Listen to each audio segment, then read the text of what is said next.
मेरी बीवी अब सिर्फ फरियाल है। तुम इस हद तक भी गिर सकती हो? तुम्हारे सारे झूठ मेरे सामने खुल के आ गए। जीनिया, ये लास्ट वार्निंग है। अब अगर तुमने फरियाल पे इल्जाम लगाया ना तो मैं तुम्हें इस घर से बाहर निकाल दूं, बल्कि तुम्हें तो अभी घर से बाहर निकाल देना। आखिरकार जीनिया शहराम और सब घर वालों के सामने एक्सपोज हो ही जाएगी। और क्या वाकई ही शहराम जीनिया को घर से निकाल देगा या उसे एक और मौका भी देगा? कहते हैं ना कि इंसान की फितरत कभी चेंज नहीं हो सकती।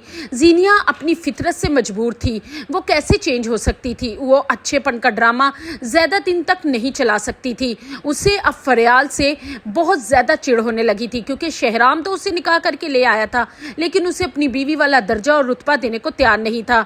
इसलिए उसके दिल में फरियाल के लिए नफरत बढ़ती जा रही थी और अब उसे फरियाल को रास्ते से हटाने के लिए कुछ ना कुछ तो करना था, जिसके लिए वो वही कर रही थी जो वो शुरू से अपनी फितरत से मजबूर है। वो फरियाल की चाय में बार बार नींद की गोलियां डाल रही थी ताकि फरियाल ज्यादा से ज्यादातर वो सोती रहे और उसको मौका मिले शहराम के करीब होने का और शहराम को अपने पास करने का। लेकिन शहराम है कि जीनिया के किसी भी चाल में नहीं आ रहा था। आखिरकार फरियाल की सास फरियाल को समझाएगी कि उसे अपने होशो हवास कायम रखने चाहिए और अपने मियाँ पर तवज्जो देनी चाहिए, क्योंकि उसकी एब्सेंस में अब फरियाल शहराम के करीब होने की कोशिश कर रही है। फरियाल को भी शक हो जाएगा कि जब भी जीनिया उसके लिए कुछ बनाकर लाती है तो उसके बाद उसे बहुत गहरी नींद आ जाती है, इसीलिए वो जीनिया की लाई हुई चाय नहीं पिएगी। और दूसरी तरफ आप देखेंगे कि फरियाल किचन में जाएगी तो जीनिया फरियाल की चाय में नींद की गोलियां डाल रही होगी, लेकिन अचानक से फरियाल को देख के घबरा जाएगी और उसकी चंद गोलियां भी जमीन पर गिर जाएंगी। फरियाल जब वो देख लेगी तो वहां सीतो जीनिया से कहेगी, तो अच्छा ये तुम कर रही थी? मैं भी कहूँ कि मुझे इतने दिनों से इतनी ज्यादा नींद क्यों आ रही थी कि मैं अपने बेटे हादी को भी नहीं देख पा रही थी। और सही कहते हैं कि तुम कभी चेंज नहीं हो सकती।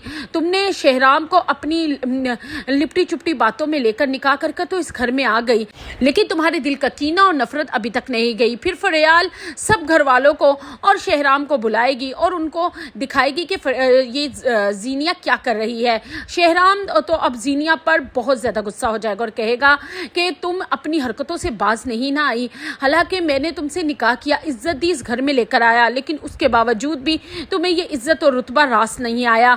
अब बस मैं तुम्हें आखिरी मौका दे रहा हूँ, वरना तो मैं तुम्हें इस घर से निकाल दूंगा। शहराम जैसे ही जीनिया को हाथ पकड़ के घर से निकालने लगेगा तो जीनिया अपना ड्रामा शुरू कर देगी और शहराम के पाँव में गिर जाएगी और उसे कहेगी कि मुझे आखिरी मौका दे दो, मैं अब के बाद ऐसी कोई हरकत नहीं करूंगी। और फरियाल से और शहराम की माँ से भी माफिया मांगेगी, जिसकी वजह से शहराम उसे एक और मौका दे देगा। लेकिन ये जीनिया ज्यादा देर तक अब शहराम की जिंदगी में नहीं टिकेगी, क्योंकि जीनिया का अब एक और दुश्मन पैदा हो चुका है और वो दानिश है। दानिश अपनी बेइज्जती का बदला जीनिया से जरूर लेगा और इसे शहराम की जिंदगी से बहुत जल्द निकाल के बाहर फेंक देगा।